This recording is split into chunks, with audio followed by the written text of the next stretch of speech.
They say in the early logging camps of Ashley County, a man didn't get a nickname, the nickname got him. It arrived like a fever, a decision made by the camp without ceremony and mercy.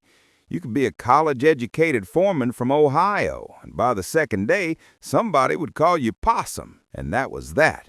Once the name set in, you were Possum until death or relocation. This particular camp sat somewhere between the Marais Saline and the edge of the great wilderness, close enough to cross it that you could smell the pine tar, but far enough that nobody from town stumbled through accidentally. According to the old reflections, the real-life nicknames in some camps included legends like Suds, Stump, Oil Can, Doodle, Teacup, Cottonhead, and Big Nancy, names that had weight, names that could outlast marriages. So naturally, when Bronchi, Pig, and General Beauregard stepped foot into this particular camp, the naming committee got to work. The committee, for clarity, consisted of 3 tired loggers, 1 mule, and a man named Snatch, whose only job was whittling around. Snatch had once whittled a perfect model of the courthouse in Hamburg, but nobody knew which version because he never finished the roof. General Beauregard strutted in first, his chest flared out, the big chief pin gleaming like a piece of questionable jewelry. He hopped up on a log pile and announced, "I am General Beauregard, fabled commander of these piney woods. By my honor, I demand a formal reception." The committee studied him. A silence stretched. Then Snatch said, "He's Pecker General." The others nodded. Decision unanimous.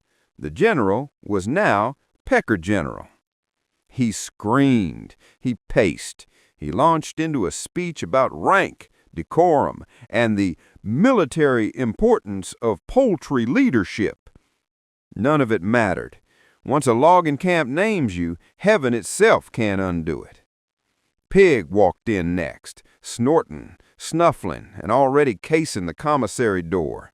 Pig's natural presence is that of someone who has already eaten the evidence. She paused just long enough for one logger to say, "That's that biscuit bandit I heard about." And that was done. Biscuit bandit. She accepted it with pride. Last came Bronchi, slow, thoughtful, and unimpressed with the human condition. He paused at the edge of the clearing, calculating the land, the wind, the thickness of the mud. He always walked into a place like someone who already knew too much about it. The mule perked up, looked right at him, and brayed a single decisive judgment. The committee murmured agreement. "That there's 2 Mile Mule." Bronchi balked. "Why?" he asked. One logger scratched his beard. "Because you look like you walked 2 miles out of the way to avoid doing 1 mile of work." Bronchi opened his mouth to argue, then closed it. It was accurate. He accepted his fate.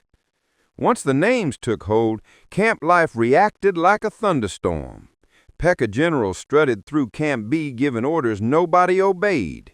Biscuit bandits staged an overnight raid on the cookhouse, leaving behind the crime scene of flour tracks and a gnawed ham bone. 2 Mile Mule negotiated his work assignments with the logic of a union lawyer. Darrell Bigfoot, who had wandered in to study the migratory patterns of the ox team, was immediately christened Professor Sasquatch by Snatch. River McCallahan put his feet up and introduced himself as Sir River of the High Banks, but the camp decided his real name was Tall Boy after watching him drink a single RC Cola like it was a religious duty. The camp roared with laughter for days. But the true baptism came at quitting time, when the cook rang the triangle and every creature moved toward the long tables. Nicknames flew through the air like bottle rockets. "Stump, pass the beans." "Oil Can, watch your foot." "2 Mile Mule, you're sitting on my chaw."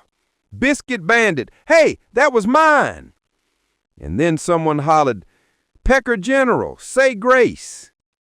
General Beauregard rose, chest high, feathers shimmering, and gave a sermon so long the stew congealed.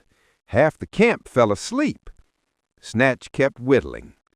And in that moment, that glorious, ridiculous moment, Cooter became part of Ashley County's oldest tradition, a place where the work was hard, the mud was deep, the mules were stubborn, and the names were forever.